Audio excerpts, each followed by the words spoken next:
Margot Robbie, who was set to star in the female-led Pirates of the Caribbean spin-off, announced that the show has been cancelled. Robbie, who is famous for her role in DC's Suicide Squad and Birds of Prey, was set to star in the spin-off of Disney's popular adventure franchise. The project was to be written by Christina Hodson, who was also the screenwriter for DC's Birds of Prey. The adventure franchise, which kicked off in 2003 with Pirates of the Caribbean: The Curse of the Black Pearl and star Johnny Depp, has made over $4.5 billion over the years. The Australian actress said of the spin-off, "We had an idea and were developing it for a while, ages ago, to have more of a female-led, not totally female-led, but just a different kind of story, which we thought would have been really cool, but I guess they don't want to do it." Robbie will be next seen in Greta Gerwig's Barbie alongside Ryan Gosling, which will be released next year. Host of Masked Singer, Nick Cannon, who recently welcomed his 11th child with Abby De La Rosa, is expecting another child with Alyssa Scott. Nick first became a father in 2011 when he and his then wife Mariah Carey welcomed twins Moroccan and Monroe.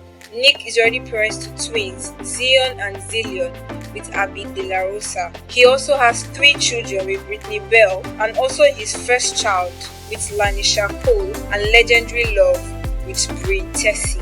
An article written by Sun claimed Nick pays almost $3 million a year in child support, but the Wilding Out star said he definitely spends more than that on his children annually. He followed by saying he doesn't plan to ever have to participate in the governmental system of child.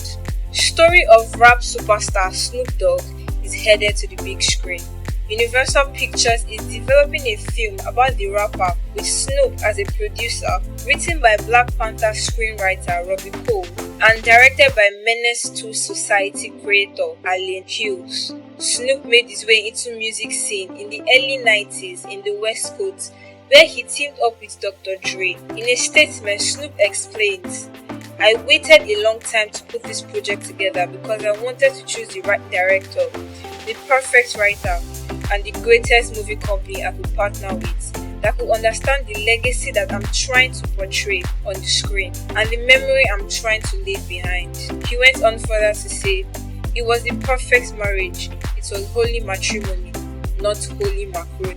The struggle and the understanding of who that character is and who that person is, to fall in love with them, to humanize them, to make them, relatable and not just a superstar, to understand that they are real people and to be able to make that story believable and to be pulling for that person, all the way through the story. So that's what it's all about. Universal Pictures released the movie Straight Outta Compton in 2015, which is the story of the rap group NWA. The studio also released 8 Mile, which is based on the rapper Eminem. With the success of these 2 films, the studio feels confident they can tell the story of the man who has sold over 35 million albums, received 17 Grammy nominations, and is the current holder of a single Emmy.